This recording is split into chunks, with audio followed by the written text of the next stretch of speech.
આહાહા, એ રામ રામ ડાયરામાં બધાને. તમને લાગ્યું હશે ને કે આ બધું હું નવું ચાલુ કર્યું? હે, આ હમણાં ડાયરામાં ઉજાગરા બહુ થવા લાગ્યા છે ને, આ તબિયત બગડે નહીં ને એના આટલું યોગ ને પ્રાણાયામ ચાલુ કર્યા.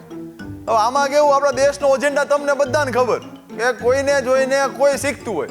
હવે મારે કાંઈ ઓરિજિનલ ઋષિમુનિ તો ક્યાં ગોતવા જવા, એટલે આપણે બાબાને જોઈને બધું શીખવું છે. હવે થયું એવું, કાલે ડાયરો મોડાસામાં હતો, રાત્રે મોડું થઈ ગયું તો એમ તું ઘરે ક્યાં જાવું, એક અહીંયા ભાઈબંધ રહે છે તો મેં તો એના ઘરે રોકાઈ ગયો. પણ નિયમ, ગમે એટલું મોડું કેમ ન થાય, આપણે કીધું ભાઈ બોલે ભગવાન બોલે લોઢે લીટો પ્રાણાયામ કરવાના. એટલે સવારે જાગ્યો, ધોત્યું બોત્યું હરખું કર્યું, ચટાઈ પાથરીને યોગા ચાલુ કર્યા. હો ભાઈ, અને 1.5 કિલો શ્વાસ અંદર, 1.5 કિલો શ્વાસ બહાર, અંદર બને ધળ બરાટી બહાર, ટ્રેનનું એન્જિન ગાજે ને એમ ગાજવાનું ચાલુ કર્યું. મારો ભાઈ પણ હાફળો ફાફળો જાગી ગયો. એટલે આ મને કે તે આ શું નાટક ચાલુ કર્યા? એટલે મેં કીધું ભાઈ આ બધું સ્વાસ્થ્ય લક્ષી છે, તને ન ખબર પડે કે બાબા હે, એને જોઈને બધું ચાલુ કર્યું છે. અને બાબાની તો ભાઈ હું વાત કરું યાર, એટલા કલ્યાણકારી કે વાત જ ન પૂછો. આખી જિંદગી અમને લોકોના કલ્યાણ હાટું કામ કર્યા. ઓલું કીધું ને કે ભગવાન બધે ન પહોંચે એટલે એને માં બનાવી, એમાં મારા બાબા બધે ન પહોંચે ને એટલે એમને ખૂણે ખૂણે સ્ટોર બનાવ્યા છે.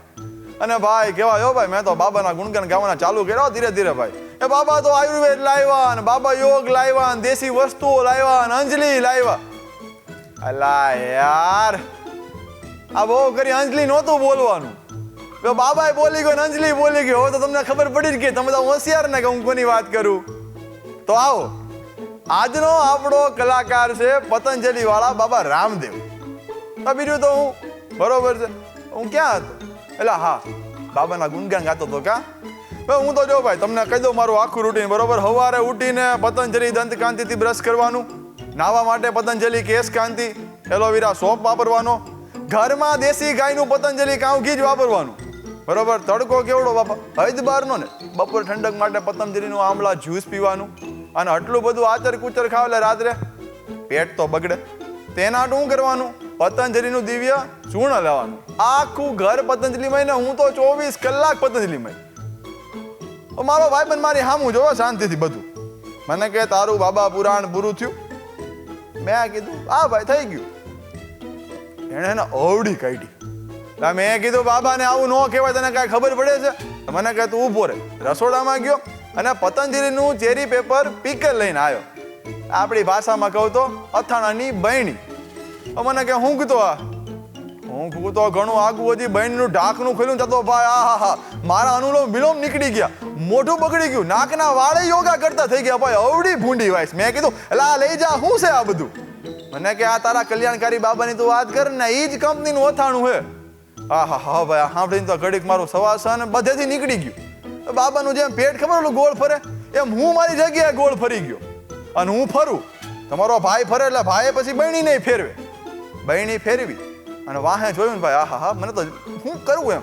મેન્યુફેક્ચરિંગ ડેટ 2023ની, એક્સપાયરી ડેટ 2024ની. એટલે ભાઈ આ તો મેં તો શ્રાદ્ધભાઈ નો હાલે અને કાગડાય નો ખાય. અને મેં કીધું આ તો ઈસવીસન પૂર્વેનું અથાણું ભાઈ, મારા પૂર્વજો કરતાય જૂનું છે. અને થોડીક વાર લાગશે તો પુરાતત્વ વિભાગ વાળા આવશે આના અંશો લેવા કે મોંજો દડો વખતનું સંસ્કૃતિક અથાણું છે. એટલે આ તું લાવ્યો ક્યાંથી? દેતો હોય પાછો. તો ઓલો કે બસ ભાઈ મારું યાદ હતું. મેં દુકાને જઈને એ જ કીધું કે ભાઈ આ શું છે? દુકાનવાળા એવું કીધું કે આ અથાણું પ્રાણાયામ કરીને બનાવ્યું છે. અથાણું ભલે જૂનું છે, આયુર્વેદિક છે, તમને નડશે નહીં. બાબા આપણા કેટલા જૂના, આટલા ગઈઢા થયા પણ શરીર કેવું મજબૂત. હા, અમુક વાર સાયકલ ઉપરથી ગબડી જાય એ વાત જુદી છે, પણ આયુર્વેદિક અથાણું છે, તમને નડશે નહીં. ઓલાનો મગજ ગયો, એ લપ નહોતી કરવી કે હાલો ભાઈ માલ તો તમે ખાટો વેચ દીધો, બિલ તો મીઠું દેહો કે નહીં. બિલ જેવું માંગ્યું એટલે દુકાનવાળો પ્રાણાયામ કરવા લાગ્યો. એ મારો ભાઈ બહેન સમજી ગયો કાંઈ વાંધો નહીં ભાઈ, આ યોગ નહીં, આ તમારા હારા બધાના ઢોંગ છે. એ મારો ભાઈ બહેન પાછો પડે, કાંઈ વાંધો નહીં કે એક એક આસન, એક એક પ્રાણાયામ જો હોહરવા ન કઢાવું ને, મારું નામ ફેરવી નાખજો. અને કલેજાએ સીધી ભાઈ ગાડી ચોથા ગેરમાં નાખીને સીધો ગયો ગ્રાહક તકરાર કમિશનો. ક્યાં? કન્ઝ્યુમર કોર્ટમાં. અને કોર્ટમાં જઈને સીધો મોરે મોરો કેસ ઠોક દીજો, એક આસન પ્રાણાયામ કર્યા વગર. અને જેને કીધું સાહેબ આ બધા એક્સપાયરી માલ વેચે ને પાછું બિલે નથી દેતા. કન્ઝ્યુમર કોર્ટને તો ઓહો અહમ ઉપર વાત આવી ગઈ. કેવું થયું? ઉપાધિ કરમાં તારું બિલ એને નથી ફાડ્યું ને, ઓલો કે ના સાહેબ નથી ફાડ્યું, તો એનું બિલ કે હવે હું ફાડીશ. અને ભાઈ કન્ઝ્યુમર કોર્ટે બિલ ફાડ્યું, નાનું મોટું નહીં, સીધું 50,000નું બિલ ફાડ્યું. હવે નસીબ એટલા સારા બાબા કપડાં ઓછા પહેરે, બાકી આ બિલની રકમ સાંભળીને બાબાના કપડાં તો ફાટી જ જાય. હવે મને શું રસ છે ખબર જાણવામાં કે આ બિલની રકમ જ્યારે બાબાના કાનમાં ગઈ હશે, અરે બાબાના કઈ જગ્યાએથી કયા યોગા નીકળ્યા હશે ને, મારે તો એ જાણવું છે. બાબાએ ભલે ને દુનિયાને મયુરાસન, પદ્માસન, સવાસન ને એવું બધું શીખવાડ્યું હોય, મોડાસાના ગ્રાહકે કોણે મારા ભાઈબંધે પતંજલિ સ્ટોરને કે એવું આસન શીખવાડ્યું ને, એનું નામ શું? કોટ આસન. હવે આ કોટ આસનમાં કેવું હોય ખબર, ગ્રાહક હોય ને જેની યાર આવું બધી ઠગાઈ થઈ હોય, એ કન્ઝ્યુમર કોર્ટમાં સીધો ટટ્ટાર ઊભો રહે અને દુકાનદારના ખિસ્સામાંથી પૈસા આપોઆપ બહાર નીકળી જાય. બરોબર. બીજા બધા આસન શું કરે? બીપી ઘટાડે. પણ કોર્ટનું આસન આવે ને એમાં દુકાનદારનું બીપી સીધું હાઈ થાય. આ ઊંધું આસન છે.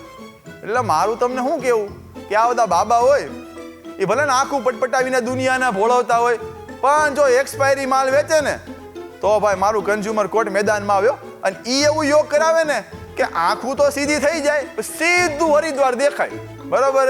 હવે આ બધું મેં તમને જે કાંઈ કીધું એ વાત કદાચ તમને પેટમાં ન ઉતરે ને તો પતંજલિનું દિવ્ય ચૂર્ણ આવે, મેં ન કીધું, એ ખાઈ લેવાનું, ઉતરી જાય. પણ શરત હું તારીખ જોઈ લેવી. હવે બહુ હે ટેન્શન નહીં લેવાનું. હાલો હવે ફરી હું તો મળીશ તમને નવી વાર્તા સાથે, નવા અંદાજ સાથે. ત્યાં સુધી તમે બધા ધ્યાન રાખજો અને પતંજલિમાંથી કાંઈ બી લ્યો તો તારીખ ખાલી જોઈ લેવી, કહેવાનું મારું એટલું. બરોબર. કારણ કે આયુર્વેદ વર્ષો જૂનું હાલે, અથાણું ન હાલે. અથાણું તો ભાઈ ફ્રેશ જ જોઈએ.